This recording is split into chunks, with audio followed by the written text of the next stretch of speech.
Welcome to Online Study with Mohammed Rizwan Mir. Fungi को हम पढ़ रहे थे और फंजाई के अंदर आज का जो हमारा टॉपिक है, आज हम देखेंगे classification of fungi. Classification of fungi. अच्छा, फंजाई की जब हम क्लासिफिकेशन करते हैं तो कुछ चीज़ों को जो है वो मद्देनज़र रखते हुए वो क्लासिफिकेशन की जाती है। और वो क्या चीज़ें हैं?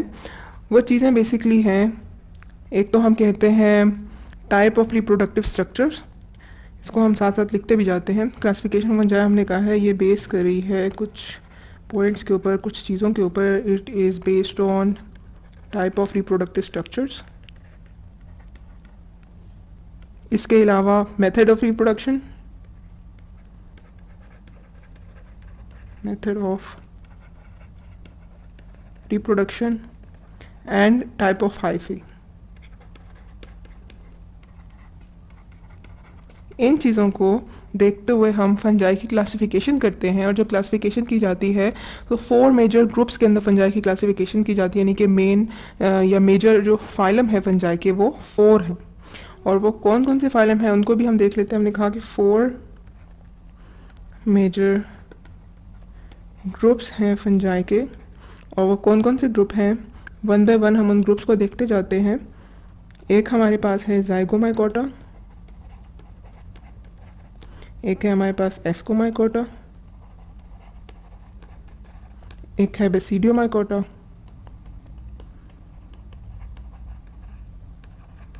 एंड लास्ट वन है हमारे पास ड्यूटेरोमाइकोटा। ये 4 ग्रुप्स हैं फंजाई के, या 4 फाइलम है फंजाई के, जिसके अंदर हम उसको डिवाइड करते हैं। वन बाय वन हम इनकी जो क्लासिफिकेशन है, इन ग्रुप्स को हम वन बाय वन स्टडी करते जाएंगे आज के लेक्चर में।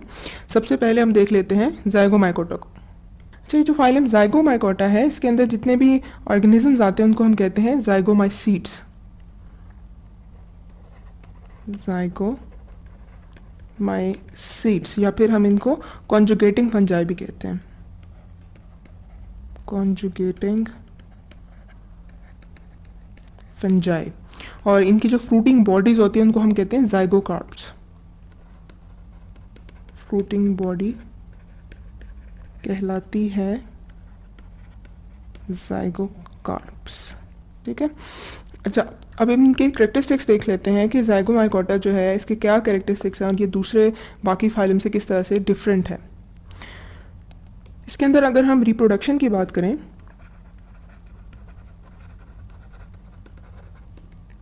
तो रिप्रोडक्शन किस तरह से होती है। ज़ाइगोमाइकोटा में सेक्सुअल रिप्रोडक्शन भी होती है और एसेक्सुअल रिप्रोडक्शन भी होती है। सेक्सुअल रिप्रोडक्शन को अगर हम देखें तो सेक्सुअल रिप्रोडक्शन में डिफरेंट स्टेप्स इन्वॉल्व होते हैं, और वो स्टेप्स क्या हैं उनको भी हम वन बाय वन देखते जाते हैं। सबसे पहले तो ये होता है कि डिफरेंट हाइफी जो है उनके कंबाइन करने से, उनके फ्यूज़ करने से एक ज़ाइगोट बनता है। ठीक है, तो हमने कह दिया कि zygote is formed by the fusion of hyphae. इसके बाद जो नेक्स्ट स्टेप होता है वो क्या होता है, वो ये होता है कि ज़ाइगोट से एक स्ट्रक्चर बनता है जिसे हम कहते हैं ज़ाइगोस्पोर। ज़ाइगोस्पोर, ठीक है। और ज़ाइगोस्पोर क्या है? ज़ाइगोस्पोर जो है वो एक, आप समझ लें कि जिस तरह से हमने स्पोर्स पढ़े थे ना, उस तरह का एक स्ट्रक्चर है, लेकिन इसकी कुछ खसूसियात हैं। और वो क्या है? वो ये है, एक तो ये कि ज़ाइगोस्पोर जो है वो डोरमेंट होता है। डोरमेंट हम कहते हैं कि इनएक्टिव होता है। ठीक है। इसके अलावा ये टेम्परेरीली बनता है। इसकी जो वॉल होती है काफ़ी थिक होती है, थिक वॉल्ड, और ये रेजिस्टेंट होता है। ठीक है, ये कुछ प्रॉपर्टीज या कुछ कैरेक्टरिस्टिक्स हैं ज़ाइगोस्पोर की। और इसके बाद जो नेक्स्ट स्टेप आता है वो क्या है? वो ये है कि ये जो ज़ाइगोस्पोर यहाँ पे बना था वो जर्मिनेट करता है। ठीक है, ज़ाइगोस्पोर जर्मिनेट। और जर्मिनेशन किस तरह से होती है? ये जर्मिनेशन होती है बाय मायोसिस, मियोसिस। ठीक है। अच्छा, तो अभी तक हमने क्या देखा? हमने कहा कि हाइफी जो है वो फ्यूज़ करेंगे तो हमारे पास ज़ाइगोट बनेगा, और ज़ाइगोट जो है वो ज़ाइगोस्पोर्स बनाएंगे, और ज़ाइगोस्पोर जो है वो जर्मिनेट करेंगे with the help of meiosis. अब ज़ाइगोट जब ज़ाइगोस्पोर में कन्वर्ट हो गया और ज़ाइगोस्पोर जब जर्मिनेट कर रहे हैं तो यहाँ पे हमारे पास स्पोर्स बनते हैं। ठीक है, प्रोड्यूस हैप्लॉइड स्पोर्स। और ये जो स्पोर फॉर्मेशन है ये भी बेसिकली मियोसिस से ही बनती है।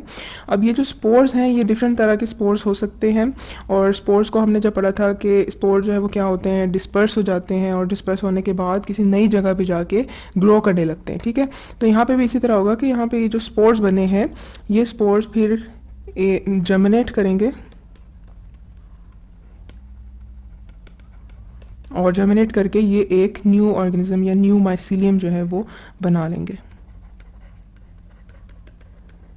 ठीक है, अब ये जो न्यू माइसीलियम है ये क्या होगा, ये फिर ग्रो करेगा, एक बड़ा ऑर्गेनिज्म बन जाएगा, और इसकी कोई ना कोई टाइप होगी। हर स्पोर से जो एक न्यू माइसीलियम बन रहा है उसकी कोई ना कोई जेनेटिक टाइप होगी। ठीक है, अब उस जेनेटिक टाइप के बेसिस पे दो डिफरेंट जेनेटिक टाइप के जो ऑर्गेनिज्म हैं वो क्या करेंगे, वो फ्यूज़ करेंगे, और वापस हमारे पास ये वाला स्टेप आ जाएगा। ठीक है, तो आप समझ लें कि ये एक किस्म का साइकिल है जो यहाँ पे चल रहा होता है। इसकी एक एग्जांपल है मेरे पास। अच्छा, ये मेरे पास एक इमेज है और इसके अंदर आपको दोनों तरह की रिप्रोडक्शन, एक ए सेक्शुअल और सेक्शुअल दोनों तरह की रिप्रोडक्शन जो है वो दिखाई गई है।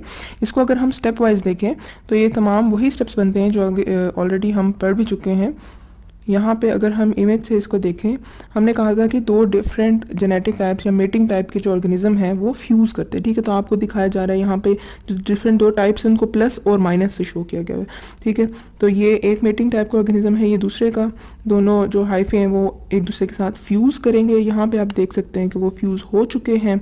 अच्छा, फ्यूज़ होने के बाद यहाँ पे आपको प्लाज्मोगेमी बताया गया। प्लाज्मोगेमी हमने क्या कहा था, ये क्या होता है प्लाज्मोगेमी का, हमने कहा था कि जब साइटोप्लाज्म जो है वो कंबाइन हो जाते हैं या फ्यूज हो जाते हैं दो ऑर्गेनिजम्स के, तो उसे हम कहते हैं प्लाज्मोगेमी। ठीक है, तो प्लाज्मोगेमी आपने देख लिया। थर्ड स्टेज में आके यहाँ पे क्या है कि ये वो ऑर्गेनिज्म है जिसके जो साइटोप्लाज्म है वो इकट्ठा कंबाइंड है। अब इस केस में ज़ाइगोमाइसीट्स की प्रॉपर्टी ये है कि मोस्टली इनकी ज़्यादातर लाइफ साइकिल जो है उसके अंदर प्लाज्मोगेमी ही रहता है, यानी कि कैरियोगेमी नहीं होता। कैरियोगेमी हमेशा तब होता है जब इसने डिवाइड होना होता है। तो प्लाज्मोगेमी में हम देख रहे हैं कि इनका साइटोप्लाज्म जो है वो कंबाइंड फॉर्म में है, और उसके बाद एक स्ट्रक्चर जो ये जो सा यहाँ पे बना है ना ऑर्गेनिज्म, इसे हम नाम देते हैं ज़ाइगोट का। ठीक है, ये हमारे पास ज़ाइगोट बन गए। और ज़ाइगोट के बाद नेक्स्ट स्टेप में यहाँ पे आप देख सकते हैं कि ये जर्मिनेट करने लग गया। ठीक है, हमने एक नाम दिया था ना कि ज़ाइगोस्पोर्स बन जाते हैं। अच्छा, तो अब ज़ाइगोस्पोर जो है वो अब जर्मिनेट करेगा। यहाँ पे आपको नज़र भी आ रहा है कि ये क्या है, ये ज़ाइगोस्पोर है। ठीक है, और ज़ाइगोस्पोर जो है वो अब जर्मिनेट कर रहा है। हमने कहा था कि ये जो प्रोसेस है यहाँ पे आपको कैरियोगेमी दिखाएगा, और यहाँ पे जो प्रोसेस है वो मियोसिस है। ठीक है, अब ज़ाइगोस्पोर ने जर्मिनेट करना है तो वो मियोसिस के थ्रू जर्मिनेट करेगा, और आपको ये स्ट्रक्चर बनता हुआ नज़र आ रहा है, यानी कि पूरा का पूरा पौधा, ये वाला पौधा, आपको पौधा तो नहीं कहेंगे, हम इसे फंजाई का स्ट्रक्चर कहेंगे। ये पूरा का पूरा फंजाई जो है यहाँ पे ग्रो कर गया। ठीक है, अब यहाँ पे क्या है कि यहाँ पे स्पोर फॉर्मेशन होती है, जो हमने लास्ट स्टेप पढ़ा था ये वाला स्पोर जर्मिनेशन का। स्पोर फॉर्मेशन होती है, पहले प्रोड्यूस करते हैं स्पोर, फिर उसके बाद स्पोर जो है वो जर्मिनेट करते हैं। तो स्पोर फॉर्मेशन यहाँ पे हो रही है, और आपको दिखाया भी जा रहा है कि कुछ स्पोर्स हैं जो कि यहाँ पे गिरते जा रहे हैं। अब ये स्पोर जो है वो जर्मिनेट, सबसे पहले तो ये डिस्पर्स होंगे, डिस्पर्स होके किसी ना किसी लैंड पे जाके गिरेंगे, और वहाँ पे जाके ये जर्मिनेट होंगे। तो यहाँ पे आपको ये भी दिखाया जा रहा है कि स्पोर जो है डिफरेंट टाइप्स के, उन्हें आपको ये रेड कलर के डॉट्स दिखा रहे हैं कि ये एक मेटिंग टाइप है, और ब्लू कलर के डॉट्स आपको दूसरी मेटिंग टाइप दिखा रहे हैं। तो ये स्पोर्स यहाँ पे जर्मिनेट हुए, जर्मिनेट होकर ये स्पोर्स मजीद ग्रो करेंगे, और एक माइसीलियम, कंप्लीट माइसीलियम बन गया, और माइसीलियम दोबारा से वो फ्यूज़ होके अपना ये जो साइकिल है इसी तरह से चलता रहेगा इनका। एक चीज़ जो अभी हमने इनकी प्रॉपर्टीज़ के अंदर भी पढ़ी थी, हमने कहा था कि जो ज़ाइगोस्पोर है वो क्या होगा, डॉर्मेंट होगा। तो इस केस में आपको यहाँ पे दिखाया जा रहा है ये जो ज़ाइगोस्पोर बना हुआ है। ठीक है, ये वाला जो स्ट्रक्चर है, या ये स्ट्रक्चर जो आपको जूम करके दिखाया गया है, क्या है, ज़ाइगोस्पोर है, और ये क्या है, ये यहाँ पे डॉर्मेंट स्ट्रक्चर है। और ऐसा भी हो सकता है कि काफ़ी देर तक ये डॉर्मेंट स्ट्रक्चर इसी तरह से बना रहे, यानी कि ये जो ऑर्गेनिज्म है ये इसी स्टेट में रहे। अच्छा, और यहाँ पे अगर हम नंबर ऑफ़ क्रोमोसोम्स की बात करें, आपको दो तीन टर्म्स यहाँ पे नज़र आ रही हैं कि हैप्लॉइड एक है हेट्रोकैरियोट और एक है डिप्लॉइड। ठीक है, अगर हम नंबर ऑफ़ क्रोमोसोम्स की बात करें तो जब ये दो मेटिंग टाइप के ऑर्गेनिज्म आपस में कंबाइन कर लेते हैं, यानी कि स्टेप 3 से ऑनवर्ड्स यहाँ पे नंबर ऑफ़ क्रोमोसोम्स जो है वो डबल, यानी कि 2n नंबर ऑफ़ क्रोमोसोम्स होंगे। ठीक है, या डिप्लॉइड जिसे हम कह रहे हैं, डिप्लॉइड नंबर ऑफ़ क्रोमोसोम्स होंगे। लेकिन जब ये यहाँ पे आके हमारे पास स्पोर्स बनते हैं, यहाँ पे मियोसिस का अमल हुआ, यहाँ पे जब स्पोर्स बन रहे हैं, इसके बाद के जो स्टेप्स है यहाँ से, यानी कि स्टेप 6 से ऑनवर्ड्स स्टेप 2 तक आप देख लें कि ये वाले जो प्रोसेस है इसके अंदर क्या होते हैं कि नंबर ऑफ क्रोमोसोम्स हाफ होते हैं, यानी कि हेप्लॉइड होता है, ये n नंबर ऑफ क्रोमोसोम्स होते हैं। तो ये हमने देख लिया सेक्सुअल रिप्रोडक्शन को। इसके अलावा हमने कहा है कि जाइगोमाइकोट्स में जो है वो जाइगोमाइसीट्स में ए सेक्सुअल रिप्रोडक्शन भी पाई जाती है। अब ए सेक्सुअल रिप्रोडक्शन किस तरह होती है? ए सेक्सुअल रिप्रोडक्शन का जो मोड है वो इसके अंदर यहाँ पे जो है स्पोर फॉर्मेशन होती है, ठीक है। आपको यहाँ नज़र भी आ रहा है ए सेक्सुअल रिप्रोडक्शन जो कि स्टेप 9 के तौर पे दिखाया गया है। इसमें क्या है कि स्पोरेंजिया है, स्पोरेंजिया के ऊपर स्पोर्स बन रहे हैं और वो स्पोर्स जो है वो डिस्पर्स हो गए हैं और न्यू माइसीलियम बन गए। तो ये एक मेथड है ए सेक्सुअल रिप्रोडक्शन का जो कि पैरेलल में सेक्सुअल के साथ ही पैरेलल में ए सेक्सुअल रिप्रोडक्शन भी पाई जाती है। और समटाइम्स जो है ये जो ए सेक्सुअल रिप्रोडक्शन है ये ज़्यादा कॉमन होती है as compare to sexual reproduction. Sexual reproduction उसी वक्त होगी जब इनके पास फेवरेबल कंडीशंस होंगी। तो ये हमने देख लिया रिप्रोडक्शन को जाइगोमाइसीट्स में। इसके अलावा अगर हम जाइगोमाइसीट्स के स्ट्रक्चर की बात करें, बॉडी स्ट्रक्चर की बात करें, तो हम कहते हैं कि जाइगोमाइसीट्स जो हैं वो कोएनोसिटिक होते हैं। कोएनोसिटिक का क्या मतलब है कि ये नॉन सेप्टेट हैं। इसके अगर एग्जाम्पल देखें, जाइगोमाइसीट्स की बहुत ही कॉमन एग्जाम्पल जो है वो है ब्रेड मोल्ड।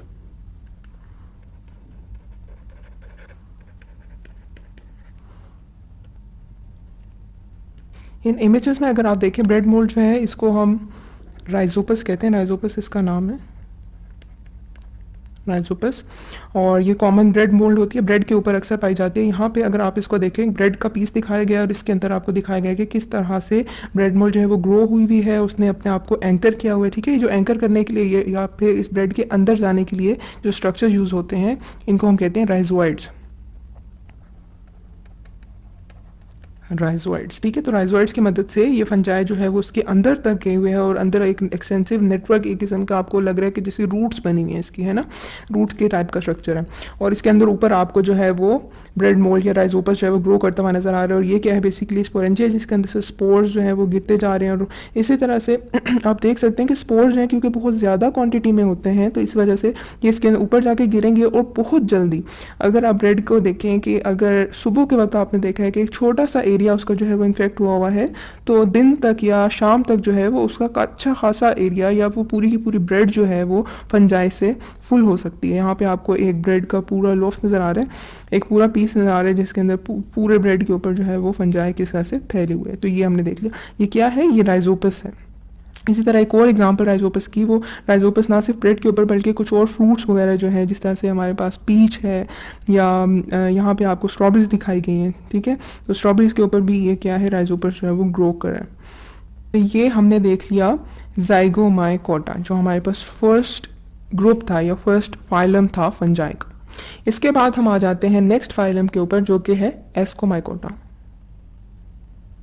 फाइलम एस्कोमाइकोटा, ये जो ग्रुप है एस्कोमाइकोटा, इसके अंदर जो ऑर्गेनिजम्स होते हैं इनको हम कहते हैं एस्कोमाइसीट्स, एस्कोमाइसीट्स, या फिर इनको हम सैक फंजाई भी कहते हैं, सैक फंजाई। इनके बारे में ये कहा जाता है कि ये लार्जेस्ट ग्रुप है फंजाई के। और लार्जेस्ट ग्रुप किस तरह से, on the basis of its number, अपने नंबर के बेसिस पे ये लार्जेस्ट ग्रुप है। तकरीबन अभी तक अगर हम इसकी नॉन स्पीशीज़ की बात करें तो 60,000 स्पीशीज़ जो हैं वो नॉन हैं, यानी जिनके बारे में हम जानते हैं। और ये किस फॉर्म में पाया जाता है, ये हमने डिफरेंट एसोसिएशंस पढ़ी थी फंजाई की, जिसमें लाइकन्स था या माइकोर्जा था। तो ये लाइकन्स और माइकोर्जा दोनों फॉर्म में पाया जाता है, अकर इन लाइकन्स एंड माइकोर्जा, ठीक है। और माइकोर्जा के अंदर जो है इसकी एग्जांपल है मॉडल्स। अच्छा अगर हम इसकी हैबिटेट की बात करें कि एस्कोमाइकोटा कहाँ होती है, एस्कोमाइसीट्स बेसिकली है, ये कहाँ होते हैं। एस्कोमाइसीट्स जो हैं वो मेरीन भी हो सकते हैं या टेरेस्ट्रियल भी हो सकते हैं या फिर फ्रेश वाटर में भी पाए जा सकते हैं। तो जैसे कि हमने देख लिया कि एक डाइवर्स ग्रुप है, इसी वजह से ये जो है तकरीबन हर जगह पे मेरीन भी हो सकते हैं और टेरेस्ट्रियल भी हो सकते हैं, फ्रेश वाटर के अंदर भी ये पाए जा सकते हैं। और डाइवर्सिटी की एक और फॉर्म जो है वो क्या है कि एस्कोमाइसीट्स जो ग्रुप है इसके अंदर हमारे पास यूनिसेलुलर ऑर्गेनिजम्स भी आ जाते हैं। डाइवर्सिटी को हम बेसिकली देख रहे हैं और हमने कहा कि डाइवर्सिटी में ये चीज़ काबिल गौर है कि छोटे ऑर्गेनिज्म जैसे कि हमारे पास है यूनिसेलुलर यीस्ट या फिर कुछ बड़े ऑर्गेनिज्म जैसे कि लार्ज कप फंजाई है या मॉरल्स हैं, ये भी इसकी एग्जांपल में, या ये भी एस्कोमाइसीट्स ही हैं। ठीक है, अच्छा, इसकी अगर हम रिप्रोडक्शन को देखें, जिस तरह से हमने ज़ाइगोमाइसीट्स की रिप्रोडक्शन को डिटेल में देखा, इसी तरह से हम एस्कोमाइसीट्स की रिप्रोडक्शन को भी देख लेंगे। एस्कोमाइसीट्स में जो रिप्रोडक्शन है थोड़ी सी स्लाइटली डिफरेंट है वो फ्रॉम ज़ाइगोमाइसीट्स, और वो डिफरेंट किस तरह से है इसको भी हम देख लेते हैं। इसके इस तरह से करते हैं कि हम इसके स्टेप्स लिख लेते हैं रिप्रोडक्शन के, ताकि हम इसको ईज़िली अंडरस्टैंड कर सकें। तो फर्स्ट स्टेप क्या है, या स्टार्ट अगर हम लें तो हम ले लेते हैं स्पोर फॉर्मेशन से। ठीक है, एस्कोमाइसीट्स जो है वो हेप्लॉइड स्पोर्स बनाते हैं, हेप्लॉइड स्पोर्स। ठीक है, और ये जो हेप्लॉइड स्पोर्स हैं क्या कहलाते हैं, ये कहलाते हैं एस्कोस्पोर्स। और ये जो एस्कोस्पोर्स हैं किस तरह से बनते हैं, ये मियोसिस से बनते हैं। अच्छा, अब जब हमने ज़ाइगोमाइसीट्स को पढ़ा था तो हमने कहा था कि उनके अंदर न्यूक्लियर फ्यूजन होता है। ठीक है, पहले तो साइटोप्लाज्म का फ्यूजन होता है और उसके बाद न्यूक्लियर फ्यूजन होता है।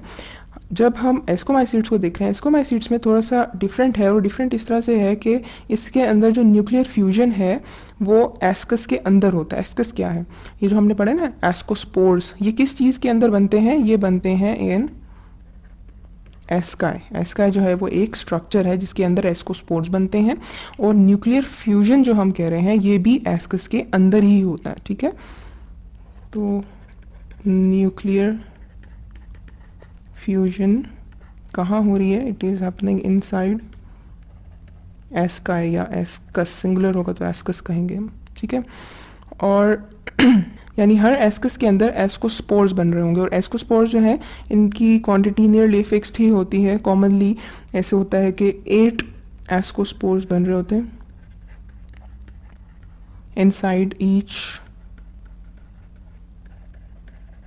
एस्कस। हर एस्कस के अंदर 8 एस्कोस्पोर्स बन रहे होंगे, और एस्कोस्पोर्स जो हैं, बल्कि एस्कस जो है, एस्कस इटसेल्फ किस चीज़ के अंदर होगा, ये इटसेल्फ होगा एस्कोस्पोर के अंदर। ठीक है,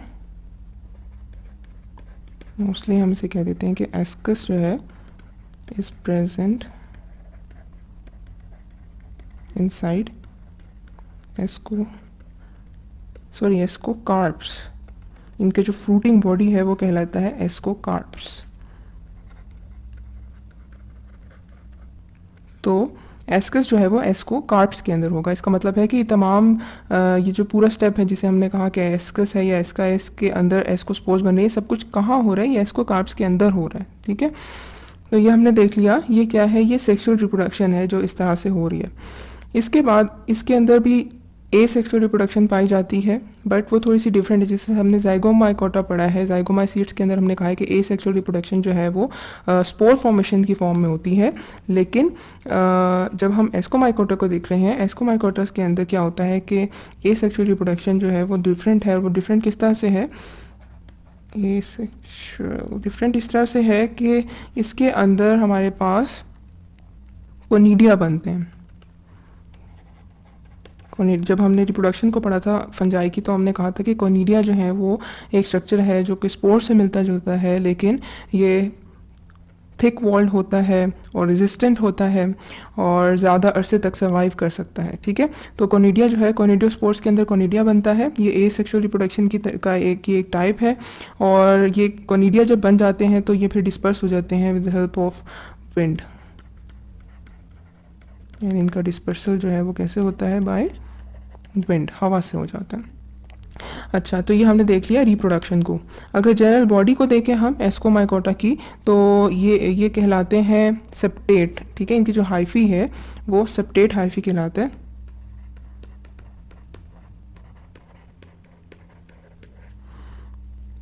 और इनकी लाइफ के अंदर एक लेंथी सा डायकैरोटिक फेज पाया जाता है।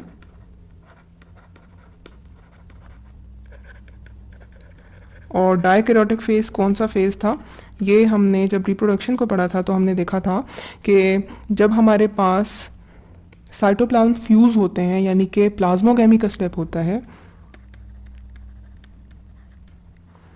उसके बाद समटाइम्स कुछ ऑर्गेनिजम्स जो हैं वो अपने नेक्स्ट स्टेप जो कि होता है कैरियोगेमी, उसमें नहीं जाते, वो यहीं पे इसी स्टेट में रहते हैं। तो एस्कोमाइसीट्स में भी ऐसे ही होता है कि प्लाज्मोगेमी के बाद, यानी कि साइटोप्लाज्म के फ्यूज़ होने के बाद जो ऑर्गेनिज्म है वो काफ़ी अरसे तक इसी स्टेट में रहता है, ठीक है। और फिर उसके बाद हो जाता है कैरियोगेमी की तरफ। और कैरियोगेमी क्या है, कैरियोगेमी हम कहते हैं ये है फ्यूजन ऑफ न्यूक्लियस। तो ये हमने देख ली एस्कोमाइसीट्स के कैरेक्टरिस्टिक्स को। इसके अगर हम एग्जांपल देखें, एस्कोमाइसीट्स की एग्जांपल में एक तो बहुत ही कॉमन ऑर्गेनिज्म है जो कि हम कहते हैं क्या है, यीस्ट। तो यहाँ पे मेरे पास पिक्चर्स हैं, तो आपको लेफ्ट साइड पे दिख रहा है यहाँ पे, ये क्या है, ये है यीस्ट, ठीक है। और यीस्ट के बारे में हमने पढ़ा था, इनके अंदर बडिंग होती है, तो यहाँ पे आपको बर्ड्स बनते हुए भी नज़र आ रहे हैं, ठीक है। यीस्ट आमतौर पे कहाँ पाई जाती है, यीस्ट जो है वो यूनिसेलुलर ऑर्गेनिज्म है और इसको फर्मेंटेशन के लिए यूज़ किया जाता है। बेकरी इंडस्ट्री में काफ़ी इन है यीस्ट, ठीक है। यहाँ पे एक और स्ट्रक्चर आपको दिखाया गया है पेजिसा के नाम से, इसका शॉर्ट फॉर्म है, फुल नेम नहीं है ये इसका, लेकिन आप यहाँ देख सकते हैं कि ये भी एस्कोमाइसीट्स हैं, ठीक है। अक्सर जंगलों में या जहाँ पे पानी होता है, नहर वगैरह के करीब आप देखें तो इस तरह के स्ट्रक्चर्स आपको नज़र आते हैं। अच्छा, यीस्ट जो यहाँ हमने देखा है, इसकी अगर हम कुछ कैरेक्टरिस्टिक्स देख लें, हमने कहा कि यीस्ट जो है वो यूनिसेलुलर होता है और माइक्रोस्कोपिक फंजाई है। और यीस्ट जो है वो बडिंग से रिप्रोड्यूस करता है, यानी कि इसके अंदर एसेक्सुअल रिप्रोडक्शन होती है। इसके अलावा यीस्ट जो है उसके अंदर सेक्सुअल रिप्रोडक्शन भी होती है। वो किस तरह से होती है, वो होती है बाय फॉर्मिंग एस्कोस्पोर्स, ठीक है। एस्को स्पोर्स की मदद से यीस्ट के अंदर एसेक्सुअल रिप्रोडक्शन भी पाई जाती है। और इसका यूज़ हमने देख लिया कि हमने कहा ये फर्मेंटेशन में काफ़ी हेल्पफुल होती है।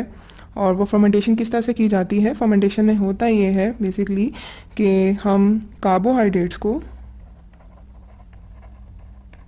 कन्वर्ट कर रहे होते हैं into ethanol and carbon dioxide, ठीक है। इथेनॉल और कार्बन डाइऑक्साइड में कन्वर्ट हो जाता है। और अगर आप कभी पिज़्ज़ा वगैरह बनाएं तो उसके अंदर भी हम यीस्ट डालते हैं, उससे क्या होता है कि उसका जो डो है उसका साइज़ इंक्रीज़ हो जाता है। वो कैसे होता है, वो होता है with the help of carbon dioxide. जो इसके अंदर कार्बन डाइऑक्साइड प्रोड्यूस होती है उसकी मदद से जो डो है उसके अंदर एयर स्पेसेस बन जाते हैं, बबल्स बन जाते हैं, जिसकी वजह से उसका साइज़ जो है वो बड़ा हो जाता है। इसकी यही वजह है कि, और इसके अलावा भी जो बेकरी इंडस्ट्री है इसके अंदर यीस्ट का काफ़ी काम है। यही वजह है कि ये इकोनॉमिक इम्पोर्टेंस रखता है। ब्रूअरी इंडस्ट्री के अंदर भी इसको यूज़ किया जाता है। कॉमन जो एक यीस्ट है जो आमतौर पे हम यूज़ करते हैं उसका नाम है Saccharomyces cerevisiae। Saccharomyces cerevisiae ये हमारे पास जो कॉमन यीस्ट आमतौर पे जो हम यूज़ करते हैं वो है। फर्मेंटेशन के लिए एक इक्वेशन जो यूज़ होती है वो भी हम मेंशन कर देते हैं, वो क्या होती है। हम देखते हैं कि कार्बोहाइड्रेट्स, लेट्स सपोज हमारे पास ग्लूकोज है और ग्लूकोज कन्वर्ट होती है इनटू इथेनॉल, तो वो किस तरह से होती है, C5OH plus carbon dioxide produce होती है, ठीक है। और इसके दो मॉलिक्यूल्स अच्छा, तो ये हम देख रहे हैं कि ये हमारे पास ग्लूकोज मॉलिक्यूल है, ग्लूकोज मॉलिक्यूल से यहाँ पे हमारे पास इथेनॉल बनता है और ये हमारे पास कार्बन डाइऑक्साइड बन गई, तो ये हो गया फर्मेंटेशन। अच्छा, इसके अलावा जल्दी से हम एस्कोमाइसीट्स का जो लाइफ साइकिल है इसको एक दफ़ा रिवाइज कर लेते हैं, जो स्टेप्स हमने पढ़े हैं। इसके अंदर सेक्सुअल रिप्रोडक्शन को अगर आप देखें तो हमने कहा था कि दो डिफरेंट टाइप के जो ऑर्गेनिजम्स हैं ये आपस में कंबाइन होते हैं, यानी कि इनका साइटोप्लाज्म कंबाइन होता है। प्लाज्मोगेमी का जो स्टेप है वो यहाँ पे होता है। उसके बाद आप देख सकते हैं कि ये ग्रो करता जा रहा है लेकिन अभी तक यहाँ पे कैरियोगेमी का स्टेप नहीं आया। यही वजह है कि आपको यहाँ मेंशन भी किया हुआ है कि ये डाइक्रोटिक हाइफी है, ठीक है। इसके अंदर दो दो आपको, या एक रेड एक ब्लू, एक रेड एक ब्लू, इस तरह से हर हाइफी के अंदर जो है वो आपको दो दो न्यूक्लियस नज़र आ रहे हैं। तो ये क्या है, डाइक्रोटिक हाइफी है। ये जो डाइक्रोटिक है इसका जो ये डिप्लॉयड होंगे, ठीक है। और इसके बाद जो स्टेप आता है यहाँ पे वो क्या है, माइटोसिस का। माइटोसिस से हमारे पास क्या बन रहा है, एस्कोस्पोर्स। मियोसिस बेसिकली यहाँ पे होता है। मियोसिस से हमारे पास क्या बनते हैं, एस्कोस्पोर्स बनते हैं। एस्कोस्पोर्स जो है इनके अंदर हाफ नंबर ऑफ क्रोमोसोम यानी कि 1n है, ठीक है। यहाँ पे ये हैप्लॉइड होगा। अच्छा, तो जब हमारे पास एस्कोस्पोर्स बन गए, एस्कोस्पोर्स आप देख सकते हैं यहाँ पे डॉट डॉट डॉट डॉट बने हुए हैं, ठीक है। और ये जो आपको एक प्याला नुमा स्ट्रक्चर नज़र आ रहा है, ये क्या चीज़ है, ये एस्कोकार्प है, ठीक है, जिसके अंदर हमने कहा था कि सारा प्रोसेस हो रहा होगा। तो एस्कोकार्प के ऊपर आप देख रहे हैं क्या बन रहे हैं, एस्कोस्पोर्स बन रहे हैं। और एस्कोस्पोर जो है, हर एस्कोस्पोर जो एक माइसीलियम बनने में हेल्प कर रहा है। और माइसीलियम के अंदर भी अगर आप नंबर ऑफ क्रोमोसोम देखें, ये हैप्लॉइड ही होते हैं। और माइसीलियम जो है, ये जो न्यू माइसीलियम यहाँ बना है, ये ग्रो करता है और फिर डिफरेंट मेटिंग टाइप्स के जो न्यू ऑर्गेनिजम्स हैं वो बन जाते हैं। और ए सेक्सुअल रिप्रोडक्शन देखें तो एक सेक्सुअल रिप्रोडक्शन हमने कहा था कि यहाँ पे कोनिडिया की तरह के होते हैं, यानी कि यहाँ पे कोनिडियोफोर्स के अंदर कोनिडिया बनते हैं और कोनिडिया जो है वो ग्रो करते हैं और न्यू माइसीलियम बना लेते हैं। तो ये हमने देख लिया ए सेक्सुअल रिप्रोडक्शन। आज के लेक्चर को हम समराइज़ कर लेते हैं। नेक्स्ट लेक्चर में हम मजीद जो दो टाइप्स रह गए हम उनको पढ़ेंगे। आज हमने देखा क्लासिफिकेशन ऑफ फंजाई को। हमने कहा फंजाई को हम 4 मेजर ग्रुप्स में या 4 फाइलम के में क्लासीफाई कर सकते हैं। और वो फाइलम कौन से हैं, एक हमारे पास है ज़ाइगोमाइकोटा, एस्कोमाइकोटा, बेसिडियोमाइकोटा और ड्यूटेरोमाइकोटा। आज के लेक्चर के अंदर हमने ज़ाइगोमाइकोटा और एस्कोमाइकोटा को डिटेल में देख लिया है। नेक्स्ट लेक्चर्स के अंदर हम बाकी जो दो टाइप्स रह गई हैं, बेसिडियोमाइकोटा और ड्यूटेरोमाइकोटा, इनको देख लेंगे।